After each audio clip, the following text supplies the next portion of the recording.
শহীদ মালেকের কথা আপনি উল্লেখ করেছেন এবং আপনার বইতে তোফায়েল আহমেদের কথা উল্লেখ আছে ডাকসুর ভিপি হিসাবে। হুম। শহীদ মালিককে হত্যাকারী হিসাবে কি তোফায়েলের আহমেদের নাম আসে? আপনি কি লিখেছেন কাছ না, থেকে? তোফায়েল হত্যাকারী নয়, তবে ওই ঘটনাটা যে এখানে হয়, এটা টিএসসি তে মিটিং ছিল। এর ঘটনা একটু আরো লম্বা। এর কয়েকদিন আগে, এক সপ্তাহ আগে, নিপাতে, ন্যাশনাল ইনস্টিটিউট অফ পাবলিক অ্যাডমিনিস্ট্রেশনে ডিবেট ছিল এই টপিকের উপর, এডুকেশন পলিসির উপরে, হুম, হুম। যেটা তখনকার গভর্নমেন্ট একটা রিপোর্ট পাবলিশ করছিল। সেই রিপোর্টের উপরে আলোচনা ছিল।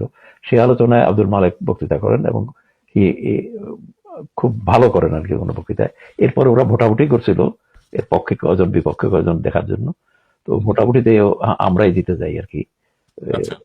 ঠিক আছে। তো এটাতে মানে মন খারাপ করে ডাকসু পরে টিএসসি তে পাল্টা মিটিং রাখে 12ই মার্চ, 12ই আগস্ট, হুম, 12 তারিখে।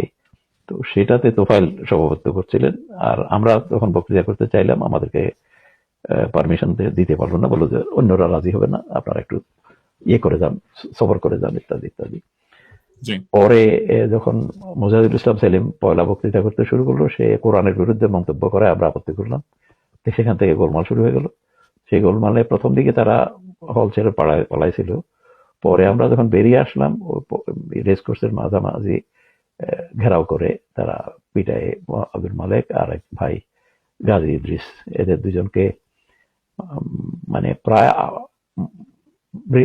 মরার মতোই ফেলে রাখে আর কি। তারপরে হসপিটালে দেওয়া হয়। ইদ্রিস বেঁচে গেছে, কিন্তু আব্দুল মালেক শহীদ হয়ে যান 3 দিন পরে। আচ্ছা, আচ্ছা। যেমন ইসলামের সাবেক আমির মতিউর রহমান নিজামী তখন 69 শহীদ আসাদের জানাজা পড়িয়েছেন বলে। তিনি তখন সাবেক আমির না, তখন তিনি ছাত্র সংঘের নেতা, ইসলামী ছাত্র সংঘের নেতা হিসাবে। আসলে আমি লিখছি যে তোফায়েল আমাকে বললো যে আপনাদের কাছে তো মৌলানা আছে, একজন মৌলানা দেন জানাজা পড়াবার জন্য। তো আমি বললাম যে হ্যাঁ, কোনো অসুবিধা নেই। নিজামী ভাই কে রিকোয়েস্ট করলাম, তো উনি জানাজা পড়াচ্ছেন আর কি, পল্টন ময়দানে। জি, জি।